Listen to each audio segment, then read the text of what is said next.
Today we're here at the Montauk train station. You can see this long train parked here.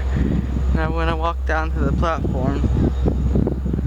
I can see these tracks haven't been used in a long time. They're really rusty. I don't know, it's a storage track. You can see this is the low level platform and then you got the high level one.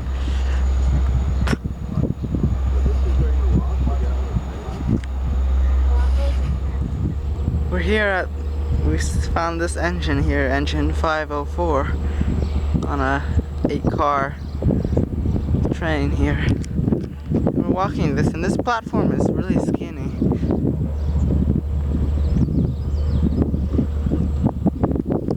Alright, let me call my mind fellow we got here. And this is like the most rural station. There's 403, the engine, on the other side.